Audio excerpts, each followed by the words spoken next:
बिस्मिल्लाहिर्रहमानिर्रहीम अल्लाहुम्मा सल्लि अला मुहम्मद सल्लल्लाहु तआला अलैहि वसल्लम। अस्सलामु अलैकुम, वेलकम टू 365 डिग्रीज ऑन 365। हमारी नस्ल में नौजवानों की तादाद बहुत ज़्यादा है, हम ये जानते हैं, और वो परेशान है, नौकरियां नहीं है, बेरोज़गारी है, महंगाई है, किस तरह गुजारा करें। और फिर जब स्ट्रेस बढ़ती है नौजवानों में तो फिर मनशियात का रुझान भी बढ़ता है। आज का प्रोग्राम का आगाज़ मैं मनशियात से करना चाहता हूँ, क्योंकि हम जानते हैं कि जो पिंकी का केस है बहुत डिस्कस किया जा रहा है। सबसे पहले मीडिया का शुक्रिया जिसने ये केस उठाया। हमें याद रखना चाहिए कि जब मीडिया आवाज़ उठाता है फिर इदारों को होश आता है, नहीं तो हमारे यहाँ सिस्टम अल्लाह के इनाम पे चल रहा है और कोई उसको देखने वाला नहीं कि उसके अंदर कितने लूप होल्स हैं। मीडिया ने कल रात ये बात की, शोर मचाया, और फिर हमने देखा कि गुज़िश्ता रोज़ तो जिस्मानी रिमांड नहीं दिया गया था, आज 3 रोज़ का जिस्मानी रिमांड पुलिस को दे दिया गया आउट ऑफ द ब्लू, जो ऐसे होता नहीं है लेकिन आज हो गया। और ये यकीनन मीडिया की बदौलत है। सोशल मीडिया भी बहुत ताकतवर हो गया, उससे भी आवाज़ उठी है, मीडिया से भी उठी है और फिर इदारों को होश आया। ये पहली बार नहीं हुआ है, इससे पहले भी कई बार हो चुका है कि मीडिया पहले खबर चलाता है, फिर इदारों को समझ में आता है कि उनका काम क्या है। इस वक्त हमारी नौजवान नस्ल मनशियात के दलदल में फंसी हुई है, चाहे वो मावा हो, मैनपुरी हो, छालिया हो, कोई और नशा हो। जो नशा जो अफोर्ड कर सकता है वो कर रहा है। जो इस वक्त दुनिया का सबसे महंगा तरीन नशा है वो है कोकेन। और कोकेन इसलिए दुनिया में इतना मकबूल है क्योंकि ये शराब को कॉम्प्लीमेंट करता है। जब इंसान शराब बहुत ज़्यादा पी लेता है और मज़ीद नहीं पी सकता तो कोकेन का इस्तेमाल करता है 4-4, 5-5 दिन अपनी अय्याशी को जारी रखने के लिए, अपनी पार्टी को जारी रखने के लिए। कोकेन का यही सबसे बड़ा प्रॉब्लम है क्योंकि वो महंगी इतनी है। 1 ग्राम 15 से 20 हज़ार रुपये, 1 थैली किलो की 1 करोड़ रुपए की। अगर आपके पास 1 थैली आ जाती है तो वो उसको 10 थैली में कन्वर्ट करके 10 करोड़ रुपए 1 करोड़ से कमा लेते हैं। और पिंकी का जो कारोबार है, आपने भी देखा, जो इन्वेस्टिगेशन हुई है उससे मालूम पड़ता है कि इसके पास 4 केमिकल्स निकलते हैं। एक निकलता है एफिड्रिन। सबसे पहले एफिड्रिन से शुरू करते हैं। एफिड्रिन 2010-11 में आपको मालूम है बहुत बड़ा केस था पाकिस्तान का, जहाँ पाकिस्तानियों ने ये बताया हुकूमत को कि हम 10,000 किलोग्राम एफिड्रिन मंगवाना चाहते हैं ताकि हम उसको एक्सपोर्ट कर सकें। हमें अलॉट किया जाए, कोटा दिया जाए 10,000 किलोग्राम की जगह 9,000 किलोग्राम में कोटा मिला और फिर वो गायब हो जाती है। जिस फैक्ट्री का ये दावा था कि हमने अब क्या बताएं मैं आपको, करोड़ों गोलियां बनाई। उस फैक्ट्री का नाम भी है, उसने 1 महीने के अंदर 70 से 80 करोड़ गोलियां बनाई और उसका बिजली का बिल आता है 14,000 रुपये। मालूम पड़ जाता है कुछ ना कुछ गड़बड़ है। लेकिन एफिड्रिन केस में आपको याद हो तो बड़े बड़े नाम आए थे, गिरफ्तार भी हुए थे। इस दौर में वो वज़ीर भी हैं और सब बाइज़्ज़त बरी भी हो गए, सबको क्लीन चिट भी मिल गई। कसूरवार कौन था किसी को नहीं मालूम पड़ा। पर उस एफिड्रिन केस के बाद मैं आपको अपनी ऑब्जर्वेशंस बताऊं, उस केस के बाद पाकिस्तान में आइस आम होना शुरू हुई। कराची के इलाके लियारी से आइस निकलती है और गैंग वॉर के ज़रिए वो फैलती है, जिससे टेररिज्म भी बढ़ता है। और आइस का नशा इतना ख़तरनाक था जिसकी कोई इंतहा नहीं। ये वही नशा है जिसमें हमने बेटे को, माँ को गोली मारते हुए देखा है, बाप को गोली मारते हुए देखा है। 3-3 दिन इंसान जागता है, ज़ॉम्बी बन जाता है, पागल हो जाता है, दिमाग काम नहीं करता है। और इस खातून ने जो फार्मूला बनाया हुआ था पिंकी ने कोकेन का, उसमें एफिड्रिन भी इसके पास से मिली है और इसके पास से केटामाइन भी मिली है। केटामाइन घोड़ों को सुलाने की दवा होती है, हॉर्स ट्रैंक्विलाइज़र इसे कहा जाता है। इसको भी पाउडर फॉर्म में लाकर कोकेन में मिक्स किया जाता है। और भी एम्फेटामिन, आइस या मैथ जिसे हम कहते हैं, तीनों तकरीबन एक ही चीज़ें हैं। ये भी इस खातून के पास मिली है, मिक्स करके अपना फार्मूला बनाती थी, बेचती थी, लोगों को बेवकूफ़ बनाती थी। मैंने अपनी ज़िंदगी में ये भी देखा है कि कुछ लड़के ऐसे होते थे जो फार्मास्यूटिकल अद्वियात की दुकान पर जाते थे, 400-500 रुपये की दवाइयाँ ख़रीदते थे, उनको पीसते थे और 10,000 रुपये ग्राम करके कोकेन बना के बेच दिया करते थे, लोगों को बेवकूफ़ बनाते थे। इस बात में भी कोई शक नहीं है कि फार्मास्यूटिकल इंडस्ट्री और मेडिकल इंडस्ट्री के बारे में भी जो IMF ने करप्शन डायग्नोसिस किया था उसके अंदर कई पेजेस उनके ऊपर भी थे। बताया गया था किस तरीके से ये इंडस्ट्री इंसान को, हज़रत इंसान को तबाह कर रही है, सिर्फ पाकिस्तानियों को नहीं। हम जानते हैं कि फेंटेनिल ओपियोइड क्राइसिस अमेरिका में हुआ, जहां एक गोली से 1 साल में 1 लाख अमरीकी ओवरडोज होकर मर गए। उस गोली का नाम था फेंटेनिल, जो कि सिंथेटिक लेबॉर्ट्री वर्जन था हेरोइन और अफीम का। जिसने एक बार खाई उसने बार बार खाई और खाते खाते मर गया। पाकिस्तान में भी इस वक्त लोग, बड़े बड़े ख़ानदानों के बच्चे कोकेन के ज़रिए ओवरडोज हो रहे हैं, मर रहे हैं।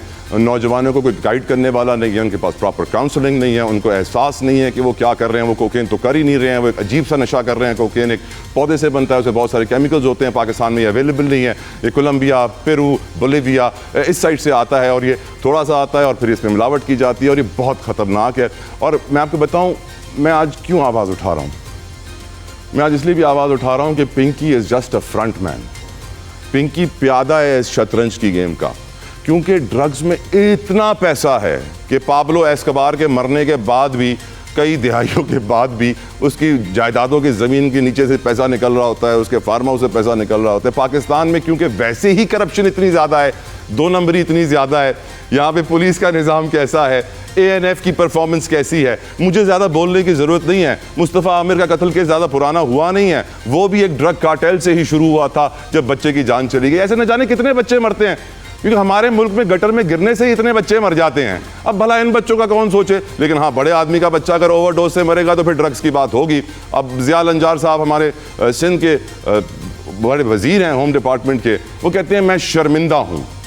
मेरे ख्याल से बात शर्मिंदगी से बहुत आगे निकल गई है लंजार साहब, क्योंकि होम डिपार्टमेंट की नाक तले सारा कुछ होता है, चाहे वो मावा हो, मैनपुरी हो, आइस हो, हेरोइन हो, चरस हो, शराब हो, अब कोकेन हो, LSD हो, एक्सटेसी हो, मेथ हो, जो भी आप कहें, एक पूरे सिस्टम के तहत पाकिस्तान में नशे का कारोबार होता है और इसको रोकना मुश्किल ही नहीं, नामुमकिन है।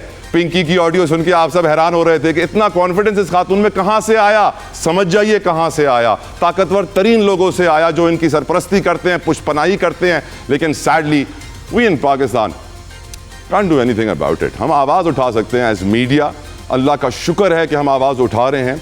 गुफ्तगू का आगाज़ करूँगा विदाउट एनी फर्दर डिले, अपने मेहमानों का तारुफ करवाऊँगा। मेरे साथ मौजूद हैं पाकिस्तान पीपल्स पार्टी की रहनुमा, किसी तारुफ की मोहताज नहीं है, मैंने शाहिदा साहिबा। अस्सलाम वालेकुम वरहमतुल्लाह। शाहिदा साहब आपके वक्त के लिए बेहद मशकूर, शुक्रगुजार।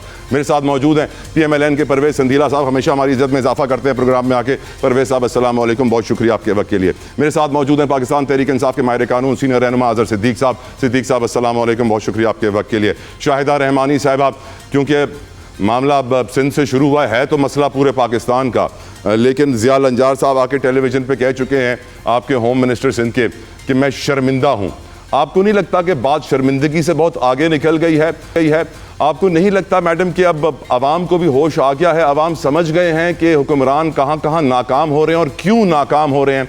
और क्या आपको नहीं लगता कि अगर एफिड्रिन केस में किसी को सज़ा हो जाती, सब बाइज्जत बरी ना होते, तो आज पाकिस्तान का ये हाल ना होता? ये मैं इसलिए कह रहा हूँ कि फिर आगे चल के ऑस्ट्रेलिया से वो एफिड्रिन पकड़ी जाती है और इन्वेस्टिगेटर्स पाकिस्तान तक पहुँच जाते हैं कि ऑस्ट्रेलिया कैसे पहुँच गई। तो पूरा सिस्टम है ड्रग्स का, कार्टेल है मनशियात का, और हमारे मुल्क का सिस्टम, चाहे वो पुलिस का हो, चाहे वो ANF का हो, चाहे वो किसी और इदारे का हो, सब के सब फेल क्यों हैं ये भी हम जानते हैं। आप इस पे क्या राय रखती हैं? बहुत शुक्रिया जतोई साहब, आज आपने बहुत ही अहम इश्यू पर जो है प्रोग्राम किया, और बिल्कुल आप देख रहे हैं कि ये मंशियात जो है हमारे यहाँ तालीमी इदारों से लेके गली मोहल्लों हर जगह पहुंच चुकी है। और लाजमी बात है कि जो इसके कैरियर हैं, जो इसका सबब है, वो विदाउट गवर्नमेंट ऑफिसर्स के या पुलिस के या ANF जिन इदारों के अभी आपने नाम लिए, इनके इन्वॉल्वमेंट के बगैर मुमकिन नहीं है कि ये इतना बड़ा माफिया जो है इतने स्ट्रांगली तरीके से काम कर रहा है। लेकिन अभी आपने पिछले दिनों देखा कि मोहतरमा फरियाल तालपुर साहिबा, जो कि होम उसकी पार्लिमानी स्टैंडिंग कमेटी की चेयरपर्सन भी हैं, उन्होंने इस पर सख्ती से ज़ीरो टॉलरेंस की पॉलिसी बनाई थी। ये केस तो अभी आपके सामने कल आया है, लेकिन जो गिरफ्तारियां शुरू हुई हैं और उसके बाद आपने देखा कि बड़े बड़े नाम जो हैं वो भी नहीं बच पा रहे। तो ये मैं समझती हूँ कि जहाँ विजन होता है वहाँ गिरफ्तारी होती है और उनको सजाएं भी मिलती हैं। तो सबसे पहली बात तो ये कि उस माफिया को, मैडम सजा तो कल रात पूरी कौम ने टीवी पर देख ली थी, जिस्मानी रिमांड नहीं मिला था, टीवी ने मीडिया ने आवाज उठाई तो जिस्मानी रिमांड मिला। आपके सिस्टम ने तो जिस्मानी रिमांड भी नहीं दिया। मीडिया ने सबसे पहले बात तो ये कि गिरफ्तार ही नहीं हो रहे थे वो लोग जो बड़े अपने आप को स्ट्रांग समझते थे, और उनकी ऑडियो भी आपने कल सुन ली कि किस तरीके से, तो किन के बलबूते पे हो रहे थे। मैं कहती हूँ कि इस तरह की काली भेड़ें जो पुलिस के अंदर मौजूद हो या दीगर इदारों के अंदर मौजूद हो, उनको बेनकाब भी होना चाहिए, उनको सजा भी देनी चाहिए। अगर ये अदालतें इंसाफ करी होती तो आज मुल्क इस नहज पे नहीं पहुंचता, आज हमारे नौजवान असल मंशियात की लत में मुब्तला नहीं होते, आज वो स्कूलों कॉलेजों जहाँ पे दरसगाहों तक नहीं पहुंचती, जहाँ वालिदैन एतमाद करके बच्चों को बेहतरीन तालीम और तरबियत के लिए भेजते हैं, वहाँ इस तरह के माफियाज नहीं होते। देर आए दुरुस्त आए, और आवाम को भी ताउन करना चाहिए, बजाय इसके कि पैसे की चमक के अंदर हम थोड़ी सी लालच के अंदर जो है या शॉर्टकट में पैसे कमाने के अंदर आप देखें कि इसमें अगर लोग इन्वॉल्व हैं तो ये कारोबार इतनी तेजी से फैला है, क्योंकि इसमें पैसा शॉर्टकट जब आता है तो हर एक को अच्छा लगता है। लेकिन अगर हम अपने बच्चों को, अपने मुल्क को, अपने मुल्क की नौजवान नस्ल को बचाना चाहते हैं तो हर शहरी का, हर इदारे का, मीडिया समेत हम सब की ये जिम्मेदारी है कि अपने इर्द गिर्द के माहौल पे नजर रखें और जो भी इसमें इन्वॉल्व है और जहां जहां इदारों के अंदर लोग मौजूद हैं, इन्वॉल्व हैं, उनको सख्त से सख्त सजाएं देनी चाहिए। बिल्कुल जीरो टॉलरेंस रखना चाहिए, पर action speaks louder than words. Peoples Party का जीरो टॉलरेंस वर्ड्स में ज़्यादा है, एक्शन में सिर्फ कम नज़र आ रहा है। मुझे आगे बढ़ना होगा। मैडम अजहर साहब, ये बात भी कही जा रही है कि पिंकी मोहतरमा ने किसी बड़े आदमी को शायद नाराज़ कर दिया जिसकी वजह से उसकी गिरफ्तारी हुई। शायद उसको सही कोकेन नहीं पहुंचाई या पैसे ज़्यादा ले लिए या फ़ोन पे बदतमीज़ी कर दी। और ये भी कहा जा रहा है कि सिस्टम इतना बड़ा है कि इसको ख़त्म करना मुश्किल ही नहीं, नामुमकिन है। कोकेन 20,000 रुपये ग्राम है हुजूर, कोई गरीब आदमी अफोर्ड करने का सोच भी नहीं सकता। रईसों के ही बच्चे करते हैं। और आपको मालूम है कि इस हद तक उसको अब्यूज़ किया जा रहा है इस वक्त कराची में, स्पेशली साउथ जोन में जहाँ पे DHAs और एलीट एरिया हैं जहाँ रईस लोग रहते हैं। इस एरिया के अंदर बहुत ज़्यादा अब्यूज़ हो रहा है। सैडली आंखें बंद कर ली गई हैं क्योंकि पैसा इतना इन्वॉल्व है। It's quite obvious. What is the solution Azhar साहब? बहुत शुक्रिया। बात तो सच है मगर है रसवाई की। तला जत्तोई साहब, कुछ तल्ख हकीकतें मैंने बतानी है आपको जो सच होंगी। वतन की खाक भी पूछे ये मंजर किसने बोया है, मेरे पाकिस्तान के गुलशन को आखिर किसने खोया है। जो कल तक रहबरे कौम वतन होने का दावा थे, उन्हीं हाथों ने ख्वाब का ये खैमा आज ठोया है। यार ये खुदारा, मैं तो पिछले से देख के हैरान हो रहा हूं। पिंकी तो एक छोटी सी यार मखलूक है भाई, और हमारे मीडिया ने उसको इतना उठा लिया है।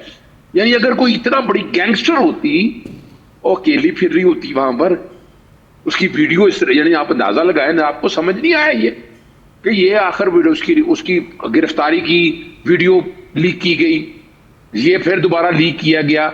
जरा समझे इस बात को। मैं तो इस माफिया के अगेंस्ट बहुत बड़ी जंग लड़ रहा हूं। हाई कोर्ट के अंदर ये सिर्फ सिंध के अंदर है क्या, पंजाब में नहीं है?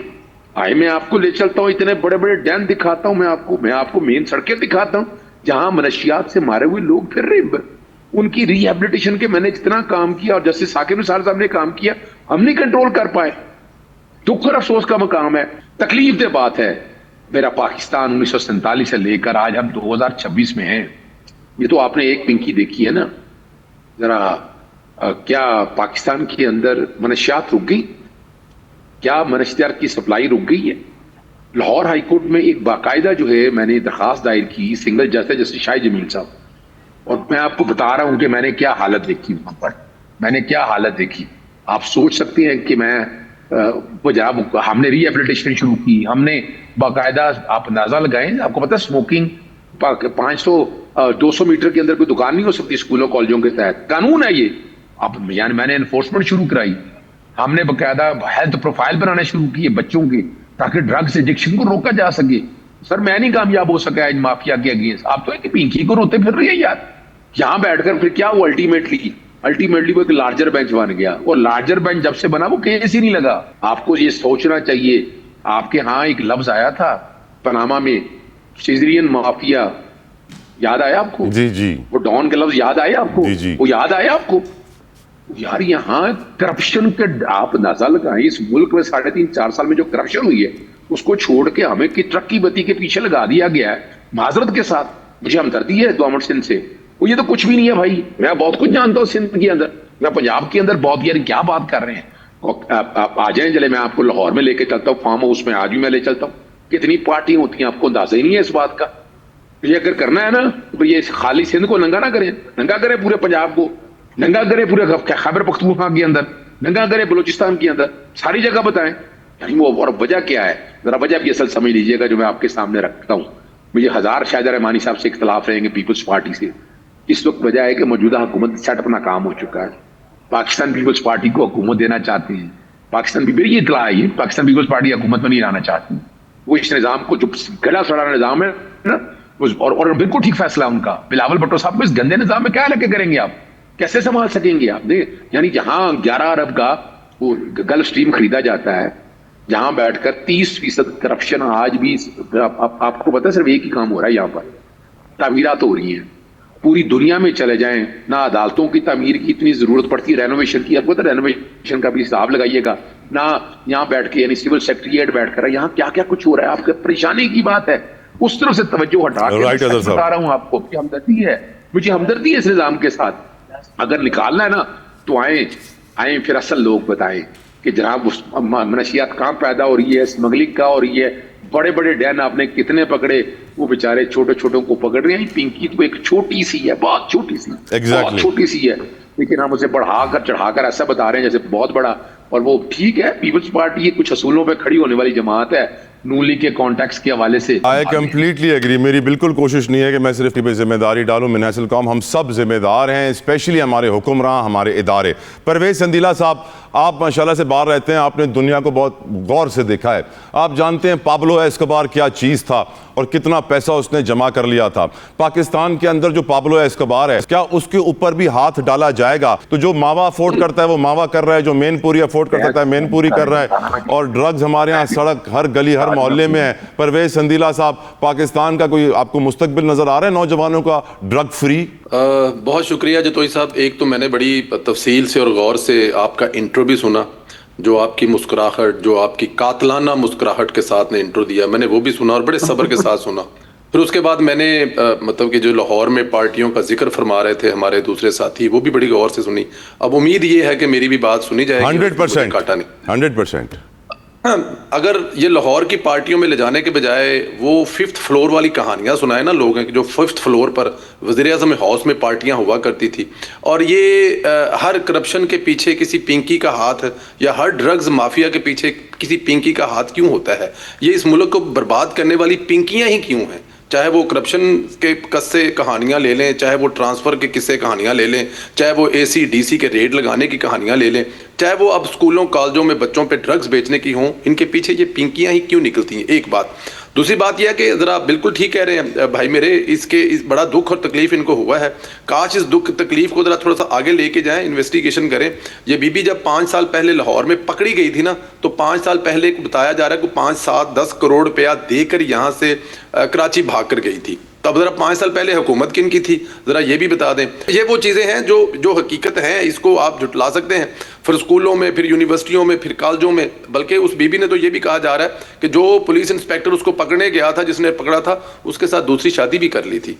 तो इनके हाथ बड़े लंबे चौड़े होते हैं, और इनके हाथों में आप बड़े बड़े अफसरों से लेकर, बड़े बड़े जो सियासतदानों से लेकर, और पता नहीं वज़ीर-ए-आला से लेकर वज़ीर-ए-आज़म हाउस तक जो होंगे रंगे होते हैं, इनके हाथ पहुंचे होते हैं। जो उसकी गुफ्तगू है, जो उसने गुफ्तगू की, अगर वो सुन ले तो उसमें तो नज़र आता है वो तो जिस लेवल पे गुफ्तगू फरमा रही है कि मुझे पकड़ना मुश्किल ही नहीं नामुमकिन भी है। लेकिन होना चाहिए। ये किसी एक पार्टी का या किसी एक पे डाल देने से बात ख़त्म नहीं होगी। जाहिर है, देखे ना, पिछले 5 साल जब वो पहले पकड़ी गई तो किस पार्टी की हुकूमत थी, कहाँ से वो पकड़ी गई थी। अब उस जमाने की पार्टी को भी पूछा जाए, इसका मतलब है फिर अगर वो पाकिस्तान पीपल्स पार्टी पर ये कहा जा रहा है कि वो सिंध में थी, सिंध में काम कारोबार और धंधा कर रही थी, वो पीपल्स पार्टी कसूरवार में है, तो ये तो एक पकड़ी गई है। ये जो पूरे पाकिस्तान में जो ड्रग्स सप्लाई हो रही है, और फिर ये ड्रग्स सारी आ कहाँ से रही है, इस ड्रग्स का असल ये उगती कहाँ है, इसकी काश्तकारी कहाँ जाती है, वहाँ पे पिछले 15-20 साल से हुकूमत किसकी है। तो इसमें पार्टियों पर एक दूसरे पर इल्जाम सर, कोकेन KPK में नहीं बनती, कोकेन अफगानिस्तान में भी नहीं बनती, बोलिविया, कोलंबिया, पेरू, ये वो एरियाज हैं जहाँ ये असल में बनती है और बॉर्डर पार से आती है स्मगल होके पाकिस्तान में। जी, बॉर्डर पार स्मगल का रास्ता भी एक बॉर्डर पे तो एक जहां से ये सब कुछ होगा। जी बिल्कुल, अगर तहकीक करेंगे तो ये वहीं पे जाएगी। ये जहाँ पे 15 साल से मतलब के इंसाफ के नाम पर, करप्शन के नाम पर और बच्चों को तबाह बर्बाद करने के नाम पर हुकूमत बनी है, जिधर से भी घुमा के लेके जाएंगे ये वहीं से निकल के आएगी। और क्योंकि उसकी रीजन है ना, वहां पर तो इसको बकायदा काम कारोबार धंधा समझा जाता है। सॉल्यूशन, ये जिधर से भी लेके जाएंगे वहीं पर जाएगी बात। सॉल्यूशन। लेकिन इस वक्त जो पॉजिटिव चीज ये है कि जो जिस तरह से मीडिया पर आने के बाद और सोशल मीडिया पर, सबसे पहले तो जाहिर है सोशल मीडिया पे चली थी, और सोशल मीडिया के चलने के बाद, प्रेशर के बाद मीडिया पे चली, और उसके बाद गिरफ्तारी भी हुई, उसके बाद हो सकता है कि 2 4 6 महीने वो अंदर भी रह लें, लेकिन वो आपको पता है जिस तरह से अंदर रहेंगी, जिस तरह से वो अंदर बैठकर अपने काम कारोबार धंधे को चलाएंगी, वो भी सब कुछ होगा, लेकिन ये खत्म होना चाहिए। देखें, आपकी नस्ल की बात हो रही है यहाँ पे, आपके पाकिस्तान के उन नौजवान बच्चों के जो स्कूलों कॉलेजों यूनिवर्सिटियों में एजुकेशन के लिए जाते हैं, अपना मुस्तकबिल बनाने के लिए जाते हैं, जो उनके घर वाले अपनी जिंदगी अपनी मुश्किल बनाकर उनके ऊपर जो पैसे खर्च करते हैं और वहां पे जाके इस जैसी खवातीन जो है वो जो उनके साथ ड्रग्स बेच रही है, उनके साथ जो हाल कर रहे हैं, ये रुकना चाहिए। ये सिलसिला कहीं ना कहीं तो रुकना चाहिए, वरना फिर जो तबाही मच चुकी है, जो तबाही मचा जा रही है, वो इसी तरह मचती रहेगी। और एक दूसरे पे ब्लेम गेम और वो जी लाहौर में फलां जगह पे मैं हल देता हूं परवेज भाई, मैं हल देता हूं, थोड़ा सा आगे निकला है। आई एग्री, मैं हल भी देता हूं आपको। हल बड़ा सिंपल है, पाकिस्तान में शराब बेचना बंद कर दीजिए, मैं आपको लिख के देता हूं कोकेन भी खत्म हो जाएगी। बट सैडली ऐसे नशे भी आम बिकना शुरू हो गए। एक ब्रेक की तरफ मुझे बढ़ना है। एंड ऑफ कोर्स आपने क्योंकि साबिक में जिक्र किया परवेज साहब, तो ये भी याद रखें कि एफिड्रिन केस में जिनका नाम था वो आज आपकी हुकूमत में वजीर हैं, बाइज्जत बरी हैं। एक साहब पीपल्स पार्टी से हैं, एक साहब PMLN से हैं। नायब सदर पीपल्स पार्टी सेनेटर शहरी रहमान ने दोनों ऐवानों से किताबों पर प्लास्टिक कवर्स पर पाबंदी का बिल मंजूर होना करवाया है या करवा रही हैं, और इस्लामाबाद के लिए एक तारीखी माहौलियाती कामयाबी इसको वो करार दे रही हैं। मैं क्योंकि आज सोशल इश्यूज़ के ऊपर बात कर रहा हूं, मैं इस वक्त प्लास्टिक का जिक्र करना चाहता हूं, क्योंकि सैडली हमारे यहाँ किताबों के प्लास्टिक कवर्स के ऊपर ज़्यादा जोर दिया जा रहा है। पाकिस्तान में स्कूल के अंदर 3-4 करोड़ बच्चे होंगे, जबकि 25 करोड़ की जो हमारी आबादी है वो रोज़ाना पॉलीथीन बैग का इस्तेमाल करती है जब वो घर का सामान लेने जाती है, कोई दूध चाय पानी। अब जो बड़े लोग हैं वो फास्ट फूड खाने जाते हैं तो वो 1 टाइम प्लास्टिक यूज़ करते हैं, वो कांटा, वो प्लास्टिक का डब्बा जो सिर्फ एक बार खाने के बाद फेंक दिया जाएगा। ये सारा एक बहुत बड़ा प्रॉब्लम है इस वक्त प्लास्टिक पूरी दुनिया के लिए। पाकिस्तान बहुत ज़्यादा प्लास्टिक प्रोड्यूस करता है और सैडली रिकॉर्ड के मुताबिक तकरीबन 12 मिलियन टन सालाना प्लास्टिक पैदा होता है पाकिस्तान में, और ये हमारे लिए बड़ा नुकसानदेह है। और अगर ये कूड़ा इसी तरह बढ़ता रहा तो हम ना इसको अब रिसाइकिल कर सकते हैं, हम ना इसको दफन कर सकते हैं। हमारे पास एक ही हल है, इसको जला दो।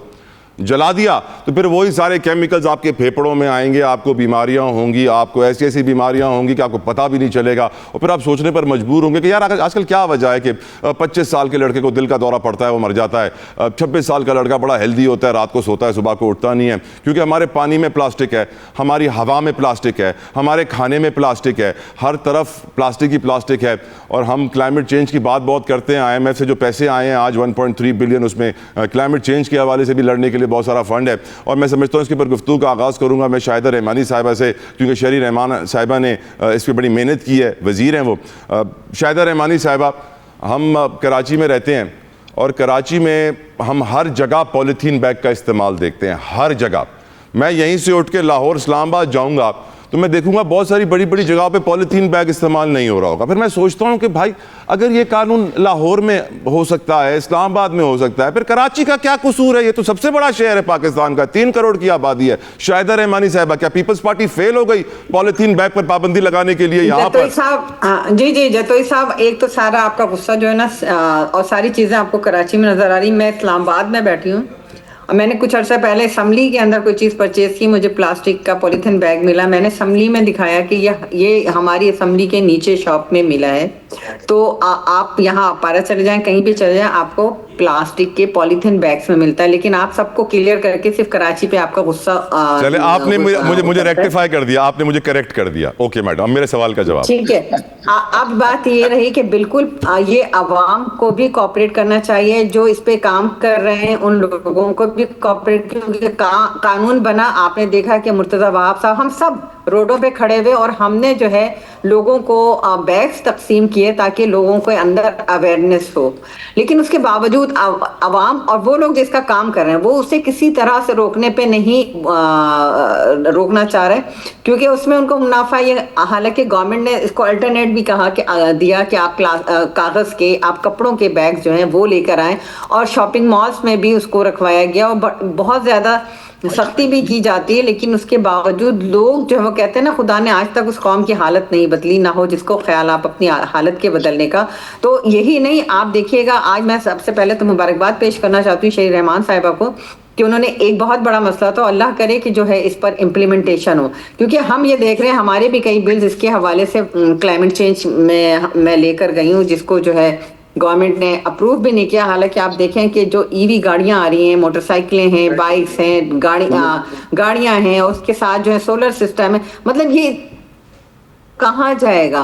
और आप देख रहे हैं कि आज सबसे बड़ा जो गार्बेज सेंटर बन गया वो पाकिस्तान बना है। दुनिया भर का तमाम गार्बेज यहाँ आ रहा है। लेकिन जिस तरह आपने देखा कि गवर्नमेंट कैंपेन भी कर रही है, लेकिन लोगों के अंदर भी अवेयरनेस होना चाहिए, मीडिया के अंदर भी इस पे जो है कैंपेन चलाना चाहिए, सोशल मीडिया पे भी, और इसके जो मुज़िर असरात हैं उससे आगाह करना चाहिए कि आने वाला कल जो है वो कितना खतरनाक होता जा रहा है। शायद साहब, प्लास्टिक की थैली, पॉलिथीन बैग के ऊपर भी तो पाबंदी का बिल मंजूर हो चुका है ना बहुत पहले। बिल्कुल, मैंने आपसे पहले भी ये बिल भी मंजूर हो गया है, इसके ऊपर अवेयरनेस कैंपेन भी चलाई गई, शॉप्स को पाबंद किया गया कि इसको आप रखें, लेकिन लोग जो है इस पे किसी तरह से कंप्रोमाइज करने को तैयार नहीं। बिल्कुल ठीक। परवेज संधीला साहब, उस मुकन्नना की क्या इज्जत जो कानून वो बनाते हैं उस पर तो कुछ अमल कोई करता ही नहीं है और ना ही हुकूमत करवा पाती है। मैं ये सोच रहा हूं कि प्लास्टिक के बैग तो हमारी हुकूमत बंद नहीं कर पाती, ये मुनशियात फरोशों को खाक बंद करेगी। परवेज संधीला साहब, मैं आपसे बिल्कुल एग्री करता हूं, ये एक बहुत बड़ा अलमिया है। मैं बताऊं आपको जतोई साहब, बड़ा सीरियस मैटर है जिसपे आप ये आपकी तवज्जो है या जिसको आज आपने मौजू रखा है। मैं यूरोप में रहता हूँ, फिर वही बात है, अक्सर मैं मिसाल देता हूँ, आप उससे थोड़ा सा चिढ़ भी जाते हैं, बट मैं आदत से मजबूर हूँ। मैंने उसकी मिसाल I love you too sir, I love you too. 31-32 साल से मैं यहाँ पे रह रहा हूँ। यहाँ पर जो 5, 7, 10 साल पहले इस बैग को ख़त्म किया गया था ना, तो उसका साथ तरीकाकार भी बताया गया था। और फिर एक जाहिर है ये यूरोपियन पिछले कुछ 25, 40, 50 साल से या कुछ 60, 70 साल से ना थोड़े से बेहतर हो गए हैं, वरना इनसे पहले हमसे भी बुरा हाल था। पता है, हमारा एशिया बड़े सगीर इनसे बहुत बेहतर था, इनका हाल हमसे भी बुरा था। लेकिन अब ये लोग जो है ना, ये समझते हैं चीज़ों को, ये लॉ को अगर कोई कानून बनता है तो उसको फॉलो भी करते हैं। प्लास्टिक जब ख़त्म किया गया तो उसका जो अल्टरनेट था वो भी बनाया गया। देखें, उसके बाद फिर आपके जो बैग थे वो नए आए। वो बैग या तो कपड़े के होते हैं या फिर वो जो आप ग्रोसरी करने जाते हैं तो आप अपना घर से बैग उठा के ले आते हैं, क्योंकि वो जब ग्रोसरी करने के बाद आपको 2 यूरो 2.5 यूरो का वो कहते हैं ना कि बैग लेना है, तो वो 2.5 यूरो आपके काट के आपको पकड़ा देते हैं बैग, तो आप अपने घर से लेकर जाते हैं। अब फिर उसके अलावा आपका जो पेपर बैग है, आप अब देखें, आप किसी स्टोर में चले गए हैं, किसी भी स्टोर में चले गए हैं यूरोप से, आपने कपड़े लिए हैं, तो उसके बाद वो पेपर बैग है। अच्छा, वो फ्री ऑफ कॉस्ट नहीं है, वो एक अलामती से 50 सेंट, 60, 70 सेंट, 80 सेंट का वो है। वो आपको बोलेंगे जी आपने लेना है, कपड़े हाथ में उठाकर ले जाने हैं, तो आपको वो लेना पड़ेगा। तो प्लास्टिक बैग कानून खाली बनाना नहीं है, उस पर जो इम्प्लीमेंट है वो बहुत अहम है, बहुत इंपॉर्टेंट है। ये हुकूमत की जिम्मेदारी है। हुकूमत के साथ साथ ये जिम्मेदारी दो फिरके और भी हैं, दो मैं यहाँ पे कहूँगा पार्टियाँ और भी। एक पार्टी तो वो ब्यूरोक्रेट है जो इसको चलाने वाले हैं, जो इसको बनाने वाले हैं, जिन्होंने इसके ऊपर अमल दरामद करवाना होता है। वो कितने सीरियस होते हैं किसी भी काम में, आपको पता है, मुझसे बेहतर जानते हैं, बल्कि वो तो कोशिश में बैठे होते हैं कि जो अगर हुकूमत अच्छा काम कर रही है तो इसको रोलना कैसे है, इसको कहीं कामयाब ना हो जाए, वो अपनी जगह पे कोशिश कर रहे होते हैं। और फिर दूसरा, बड़ी माजरत के साथ, मैं, आप और मेरे साथ ये बैठे हुए प्रोग्राम में जो बाकी लोग हैं वो भी उसके जिम्मेदार हैं कि वो कितना प्लास्टिक का बैग लेने से इनकार करते हैं दुकानदार से, और वो बताते हैं कि यार कानून बन गया, आप प्लास्टिक का बैग में हमें क्यों दे रहे हैं, या तो आप हमें कपड़े का बैग दें, या फिर नहीं है तो फिर हम झोली में उठा के लेके जाते हैं। तो थोड़ी सी जिम्मेदारी बहसीयत कौम की भी है, अवाम की भी है, लोगों की भी है। सारा कुछ अगर देखें ना, हुकूमत तो कोशिश करती है, एक कानून बनवाती है। अब ये कहते हैं कि कानून बनाने के साथ एक फोर्स भी बना दें, जैसे मतलब कि अपना अब बिल्डिंगें गिराने के लिए, रोड ठीक करने के लिए फोर्स बना दी, फिर सीसीटी बना दी, फिर वहां पे पैरा बना दिया, अब यहाँ पे एक और फोर्स बना दें जो लोगों के पीछे पीछे डंडा लेके घूम रही हो, कि जो प्लास्टिक के बैग में कुछ चीज लेता हुआ पकड़ा जाए, आते जाते पकड़ा जाए, उसको लंबा लिटा के मारना शुरू कर दे। ये तो मुमकिन नहीं है। थोड़ी बहुत जिम्मेदारी हुकूमत के साथ मेरी और आपकी भी है, और इस प्रोग्राम में बैठी बाकी लोगों की है, और उस अवाम की भी है जो प्लास्टिक के बैग या प्लास्टिक की चीजें यूज कर रहे हैं। प्रोग्राम में आज हम सोशल इश्यूज पर बात कर रहे थे और ब्रेक से पहले प्लास्टिक का जिक्र हो रहा था। शहरी रहमान साहबा समझती हैं कि बहुत बड़ी अचीवमेंट है उनकी वजारत की कि उन्होंने किताबों के ऊपर प्लास्टिक कवर्स के ऊपर पाबंदी लगवा दी है, बिल पास हो गया है। अमल दरामद उस पर कैसे होगा, बहुत बड़ा सवाल। शॉपिंग बैग पर भी पाबंदी का बिल पास हुआ था, अमल दरामद आज तक ना हो पाया। गुफ्तगू को आगे बढ़ाएंगे। अजहर साहब, आपकी राय सर। तलाज जतोई साहब, सोशल इश्यूज में अब आपने मुझे ले लेंगे, फिर मैं सच बताऊंगा आपको। खुल के सच बोलें, खुल के सर। बिल्कुल मैं सच बोलूंगा, खुल के जरा समझिएगा ना। असल में आप समझ गए हैं ना, ये कहकर अजहर भाई ये भी साबित करते हैं कि कभी कभी ये सच नहीं भी बोलते। अजहर भाई कैरी ऑन। अभी मैं बताता हूँ। अभी संदेला साहब, वो पिंकी का नाम आ गया, उन्होंने बता दिया कि असल वजह क्या है। फिर इल्जाम लगाया उन्होंने, वो अपना वजीर आजम हाउस पे इंक्वायरी कर लें, इन्वेस्टिगेशन कर लें। आज 1000 दिन से वो जेल में है, कोई चीज साबित नहीं कर सके। चले छोड़ें इन बातों को, अब आ जाएं। अब मैं बताने लगा हूं जो इस मुल्क के साथ तबाही और बर्बादी 26वीं और 27वीं सदी में जुडिशियल एक्टिविज्म। अब मैं बता दूं आपको, पिछले 15 साल से ये हमारी कोशिश है जनाब, ये जो कानून साजी हुई ना क्लाइमेट चेंज के ऊपर, स्मोक को कंट्रोल करने के लिए, प्लास्टिक बैग के लिए, यार हम लोगों ने ऑर्डर पास कराए हैं। पहले जस्टिस अली अकबर कुरैशी, पहले जस्टिस मंसूर अली शाह साहब, जस्टिस अली अकबर कुरैशी साहब, अब जस्टिस शाहिद करीम साहब। अब इन जजों को काम रोकने के लिए ना ये जो, अच्छा अगली भी बात बता दूं आपको, ये जो ईवी की गाड़ियां आ रही है ना सर, सर सिद्दीक ने पिटीशन फाइल की कि इलेक्ट्रिक गाड़ियां लेके आए, पेट्रोल बचत कैसे करनी है, ये सारी लड़ाई मैं बताऊंगा सोशल इशू पे। मैं चैलेंज करता हूं इन पे उनको आता जाता क्या। अब जरा समझिएगा क्या, 3 चीजें बड़ी अहम है जो समझ रहे हैं। कानून बनाया आपने, बिल्कुल ऐसा है। जरा बड़ी मजेदार बात बताऊं आपको, यहाँ पर ये तो ना वो सेलोफिन बैग आता है सर, एक जी ज्यादा खतरनाक है। सेलोफिन बैग ज्यादा खतरनाक है। ओके। वो खानों के ऊपर, जगहों के ऊपर, और उसके लिए मैं क्रेडिट देता हूं कैप्टन उस्मान को, यहाँ लाहौर में ना कमिश्नर था। What a great man sir. यहाँ पर उसको रोकने के लिए बड़ी कोशिश की हमने, लेकिन सर हम कामयाब नहीं हो सके। वो कोशिशें खत्म कैसे की उन्होंने, जरा वो समझिएगा। अब आपको पता है जुडिशियल एक्टिविज्म हो नहीं सकती, वो मोटो लिया नहीं जा सकता। हाई कोर्टों में जाती हैं, वो कहते हैं जनाब हम कुछ, इंस्पेक्टर तो एक एसएचओ को तो बुला नहीं सकते। आपने तो इंसाफ, यानी ये जो काम है अजहर सिद्दीक करता था, ये दरवाजे 26 अजहर सिद्दीक के लिए बंद किए इन्होंने। यानी ये पीडीएल जब पीडीएल ले रहे हैं, कानून ही नहीं है सर, एक एग्जीक्यूटिव का इख्तियार ही नहीं है कि 100 ले ले 200 ले ले। ये कौन होता है इस बात का, इसके लिए पार्लियामेंट को रेट फिक्स करने हैं जनाब। वो जो प्लास्टिक के बैग बनते हैं उसका दाना इंपोर्ट होता है सर। ओके। किसका काम है, वफाक का काम है। जी हाँ। किसका काम है, वफाक का, कस्टम डिपार्टमेंट का। ये उन लोगों का काम है जो अपना काम नहीं करते। अब मसला क्या है सर, वो हमें पता ना 11 रुपए का जहाज सर, हमें पता है कि टिकटॉक पे हमने बनानी है, हमें 4-5 वीडियो बनाकर दिखा के आए, मैं अस्पतालों की हालत बताऊं आपको। आ जाए, मैं चैलेंज करता हूं, मैं ले चलता हूं आपको, मैं अस्पताल ले चलता हूं वहां। यानी ये खसरा जो है, कितनी मौत होगी, आप परेशान हो जाएंगे, या किसी को पता ही नहीं है। HIV एड्स के हवाले से क्या कुछ हो रहा है आपको अंदाजा ही नहीं है कि हम लोग ये बैठे अदालतों को क्रेडिट देते हैं बच्चों की। यानी ये कानून सारी जुडिशियल एक्टिविज्म के जरिए होती थी, उसको खत्म करने के लिए आज हालत ये है कि जनाब अदालतों बेबस नजर आती है माजरत के साथ। वो जस्टिस शाहिद की सब काम कर रहे थे, अब डर रहता है कि ट्रांसफर ही ना हो जाए। तो भाई ये बर्बादी कर दी इस निजाम की। खुदारा ये पब्लिक इश्यूज को आप बनाया करें। तला साहब मैं आपको बड़ा पसंद करता हूं इस बात से कि आप ये पब्लिक इश्यूज उठाते हैं। इसमें अगर करना है ना, कानून साजी है सर, लेकिन वजह क्या, आप रोक नहीं सके।